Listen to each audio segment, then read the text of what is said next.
What's up, you guys? FSC, Fast Jack Speed and Custom Shop. Today we're going to continue working on the 1969 Chevy Chevelle. Now I emphasize the 1969 because behind me we have the 1968 supercharged Gene and Sarah Lasker Chevelle.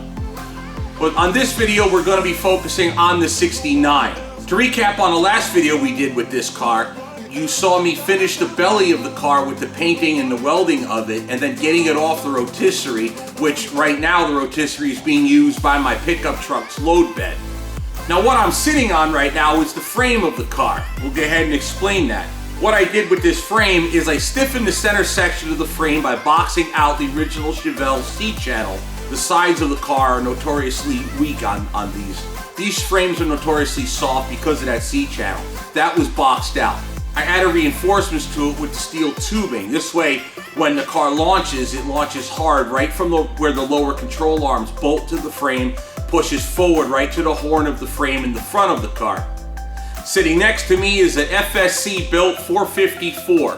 It's got Edelbrock E Street aluminum heads and Edelbrock aluminum intake. This engine will be fitted with the Fitech EFI throttle body type setup, the exact same setup you've seen in previous videos of my son's 1974 Ford F100. This car was a base model Chevelle originally, so it had the drum brakes, four-wheel drum brakes. With this monster right here, that's not enough brakes. This car has the four-wheel disc brake conversion kit. So all that's installed on this car is all four calipers, all four rotors, and all new brake lines. The master cylinder, of course, hasn't been installed, nor the brake booster or anything, because the cab obviously is not here yet. That's what's next as far as making the brake system work on this car. But with that being said, what we're going to do is get that body back on this chassis and get it to where it only takes up one parking space.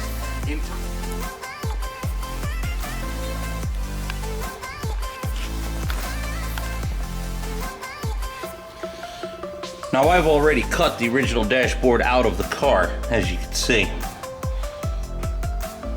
There's where your heater would go right there. The steering column comes through right through that big hole there. Right here is where your fuse panel goes and the wire harness goes to the front. Your Astro vents, these are the vents that you control with the little pole cable to the left side of your feet, and same on the right side. Right there's your Astro vent right in there. Now the reason we're replacing the dashboard is all this right here. The dashboard itself was very much rusty, and where it met the car underneath this lip, the lip is now gone, was very rusty as well. As you can see, there's still steel there, but it's in pretty rough shape. So the idea here is to simply put the new dashboard on after I treat this. Matter of fact, the new dashboard's sitting right here, ready to be mocked up and installed. I'm going to go ahead and put the dashboard in. It's by no means is going to stay. I'm just putting it up to see that I've removed enough metal.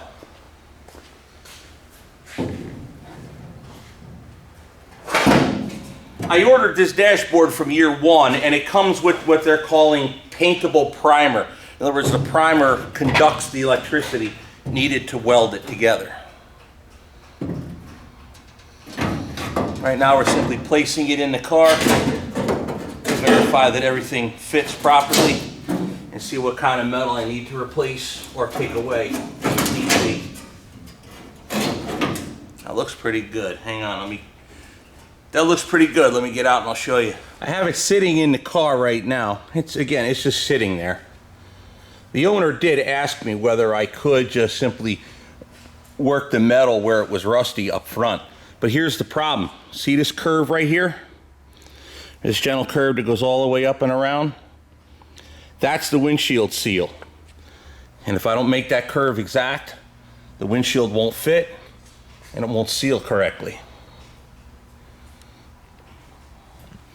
So my answer was replace the dashboard. Now on the inside of the car, see if I can get some ambient light, not direct lighting. There we go. Inside the car, it mounts right here. That gets welded or bolted. Factory, it was welded. But you see those holes line up. That seems to be for a reason. There are other reinforcement bolts that come from here and go through these holes. This should actually be a little bit lower, but that'll hold its alignment for the steering column. Now we got this support here that's going to have to be altered a little bit and brought to weld to that tab right there on the actual body of the car. And then of course over here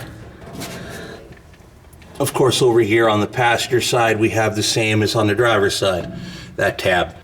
Now these things are all factory welded inside the car back when the car was brand new. However, now it's going to still be the same. I might drill it and put a bolt in it just so it is removable for the time being, but eventually all of this right here is going to have to be welded up and made as much as waterproof as we can. Bear in mind, when they put the window down, they're going to put a lot. I'm not going to do it. I'm not a glass guy. But when they put the window down, they're going to put a lot of smuts here, all that kind of windshield sealant, so that'll help seal up any inconsistencies in the weld or any weld through holes, like right here.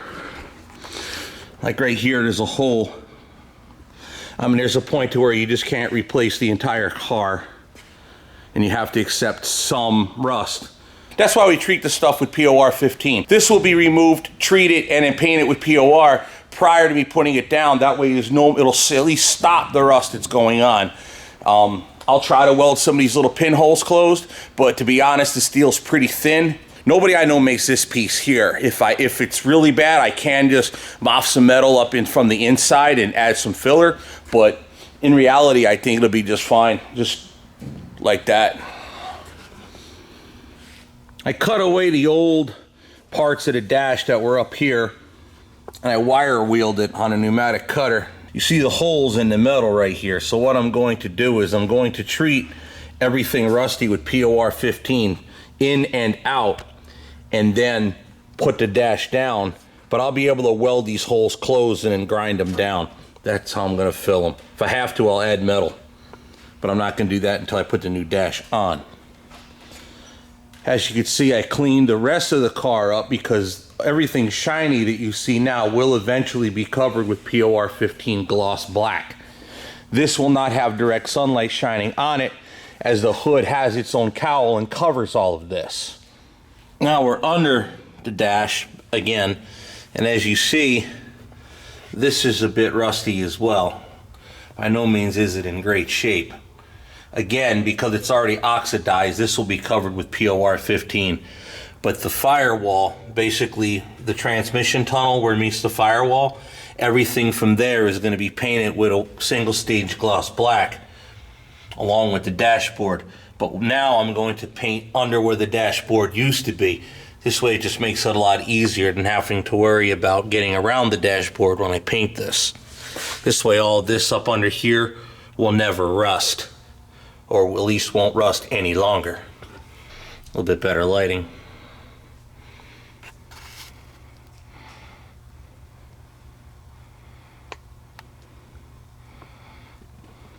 When all of that is completed, it will look like this.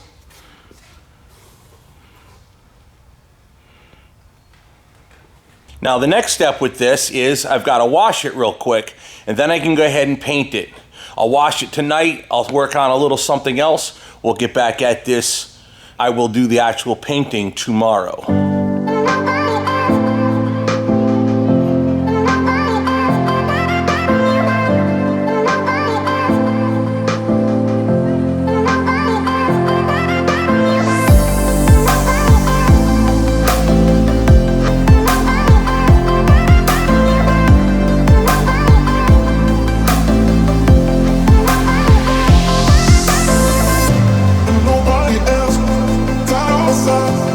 Nobody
is I've suspended my grandfather's old chain fall from the chain from the center girder all the way down. That chain fall, by the way, is rated at like 3 tons. So the idea is I'm gonna use this to hold the front of the body up and then hold it up so I can roll the chassis directly underneath from this direction right here. Back of the body will be held up by my engine cherry picker. By the way, back when I was Matthew's age right here, this was the first engine puller I used to get a 2.2 liter Dodge engine out of my Aries. That's back when I first started.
Thank you for watching.